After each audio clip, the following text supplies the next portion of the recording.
Not long ago, I did a video talking about how Blizzard may go about implementing hardcore realms into the game officially, and there was a ton of good discussion around it. Today I wanted to do a bit of a follow-up to that video, as whilst the motto surrounding hardcore is death equals delete, I feel that there is a lot more to it which has led this community-driven game mode to its current success. You might have seen recently during the Hardcore All-Stars tournament the other weekend that they mentioned there's going to be a large announcement on the season finale on May 13th. If this event is kind of new to you, it's essentially speedrunning several dungeons in a row with hardcore characters, or attempting to, that is, without dying. The event is also sponsored in part by Blizzard, and they hope to be joined by Agrend on the day too. Seems as though a pretty good chance to announce the inevitable, right? At this point, it doesn't look like we have long left to wait before we hear about real hardcore servers. All the same, I know how things can go with working on something big. You do loads of work in the background, you finally announce it, it's all ready to go, and then people start giving feedback when it's kind of too late for major changes. Who knows though, maybe whatever the announcement is regarding is still a while off, and I like making videos around this topic either way, so I'm still gonna do it. So in my previous video, a lot of what I said is that how the hardcore community has grown the scene so far has, in my opinion, been the best way to do things, but I think Blizzard would struggle to actually implement many of the rules they have set out officially. What I could have done a better job of talking about is the fact that hardcore is much more than just your character has one life, and an incredibly important aspect of it is being SSF, or solo self-found. This is basically being your own source for anything you want to achieve in the game. If you want to craft a certain profession armor, you need to level the stats. If you want alchemy potions all the time, you more or less have to be alchemy and herbalism. If you want to go to a rare vendor in a dangerous location for a schematic or a pattern, you have to go there instead of just buying it off the auction house. And if you want to get a quest reward that's going to last you for 24 levels, you have to work out how to solo it. So I want to do a mention to another game that successfully run a game mode that has solo self-found elements for many years now. Old school RuneScape. And even if you don't know anything about the game, I won't be going super in depth here, it's just for comparison. So over there they have Hardcore Iron Man, these are solo self-found characters that have one life. Iron Man, this is just regular SSF. Ultimate Iron Man, this is SSF with no bank. This is way bigger of a deal in old school RuneScape compared to WoW. And more recently, Group Iron Man. This is a team of 2 to 5 SSF players. You can also add on a hardcore restriction. What we have with Hardcore WoW at the moment is kind of a mix of all of the above bar Ultimate Iron Man, though I'm pretty sure there is an achievement for not using a bank, it's just not as big of a deal in WoW. I started old school RuneScape's regular Iron Man mode in the game shortly after it released, and have found it to be a much more interesting progression path long term for my character, as very similar to WoW, I've leveled so many characters through the normal game methods, and have played tons of the endgame to the point where I'm looking for something new, and I felt as though I've done the majority of what the game has to offer. And when you don't play Iron Man on old school RuneScape, the meta for optimal ways to play the game gets considerably narrower. Suddenly you don't have to go and farm a boss for a weapon upgrade, do a quest or hit a level to get an item. Most of the time you just go to their version of the auction house and buy it. And most of the endgame becomes do the highest gold per hour boss, buy upgrades or items you need to level stats, and repeat. Whereas on an Iron Man it will be slower, but you will have a wider variety of ways to level up each skill, where the game doesn't boil down to just farm gold and buy it. And I do appreciate old school RuneScape is a very different game in many ways from WoW, and not everyone here will be totally familiar with it, but regardless of what the optimal way to play the game is, people will eventually follow the path of least resistance and revert back to the meta game. And when people start seeing others doing something which is faster, they will start to feel as though they are wasting their time by opting into doing something which is slower, and suddenly you have people back to boosting, using gold to give new characters bags, enchanted weapons, or just real money trade their way through progression. What makes this game mode interesting and different, be it in RuneScape or WoW,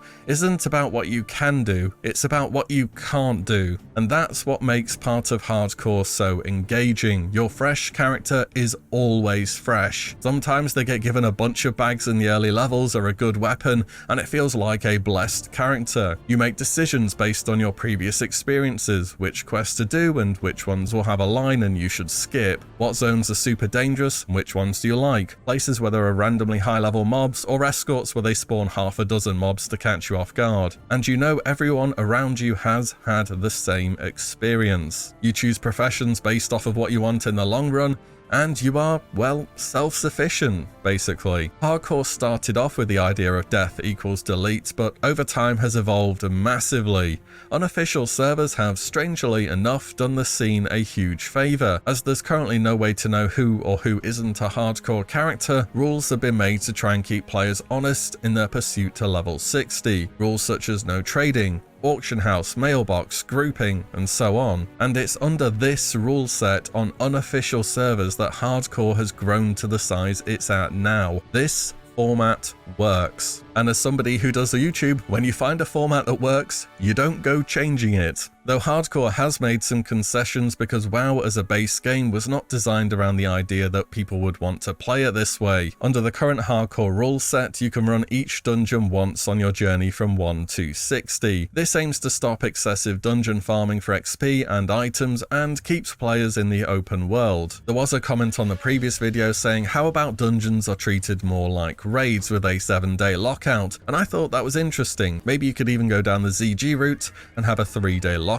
instead. This is something which Blizzard could perhaps be able to do, whereas restricting each player to 1 dungeon per leveling run might be a bit much. Also, very understandably, people want to play as a group in an MMO, as per this comment here, which I completely understand. I just think you need to choose whether you want to be a group player or a solo player, instead of having the freedom to be whatever you want at any point. I'm not sure that entirely fits into the hardcore game mode. But as just mentioned, old school RuneScape has recently done Group Iron Man, so what have they done over there? Well, they have groups of 2 to 5 players, an optional hardcore toggle where each player contributes 1 life to the group, shared storage or bank, and free trading between members of the group. There are other rules in place regarding joining, leaving, prestige, and so on, but those are the basics. What if in hardcore there was a new NPC where you register for a guild, where instead you can register for a hardcore group? A group that shares a bank, shares quest drops perhaps, so you don't end up spending an entire evening on poor drop rate quests and just congesting the area in general, and a group that can set up their own profession ecosystem. Everyone loots cloth, the tailor makes green items, enchanter disenchants them, and then enchants other people's gear, makes wands, and that kind of stuff. Under the hardcore rules at the moment, groups currently have to play at the same time, and anyone dying means the whole team has to delete. But if you're in a group where a death can cost you a life, even if you play 2 times more than someone else, are you going to take them into a later game zone, into a dungeon, or to try and heal you on a quest where they can easily get picked off if something goes wrong? These are just 2 examples of how hardcore has tried to make the game different from what it usually is though. Another point I see being brought up is trading within 5 levels of whatever your character is at. This is so there is at least some economic activity in the game going on, without full-blown level 60s giving level 1 starter kits. It could be interesting though, you could trade down where a 60 trades to a 55, a 55 to a 50, and so on and so forth. You might need additional limitations such as items becoming soulbound after being traded. You know what you should expect for sure though? Players on Blizzard servers doing literally the most degen things possible to gain any advantage. There's something different between opting into playing this game mode when it's community driven and for fun, and when Blizzard is offering it as an official service and people start acting like the naughty kid in the back of the classroom who gets everyone's privileges taken away because they just can't behave themselves. If there's one thing I've learned since covering classics since its release, it's that you never doubt players' abilities to exploit something. Here's an excerpt from Soren Johnson's game design notes on Civilization. He says a phrase we used on the Civilization development team to describe this phenomenon is that water finds a crack, meaning that any hole a player can possibly find in the game's design will be inevitably abused over and over. The greatest danger is that once players discover such an exploit, they will be unable to play the game again without using it. The knowledge cannot be ignored or forgotten, even if the player wishes otherwise. In short, what this means for hardcore is, if you give people a game where it's possible to boost, they will boost. If you give people a game where they can trade and group freely, they will overpower the content, and if you give people a game where gold is king, there will be bots and people will real money trade. All of these are currently being mitigated by the hardcore rules, and whilst tactics such as these are made more difficult by having a one life character, having one life does not prevent any of them from happening. It is the solo self-found aspect of hardcore that does. And that's why for me, hardcore is way much more than just having a one life character. As mentioned earlier, the hardcore scene has grown to where it is now under these rules.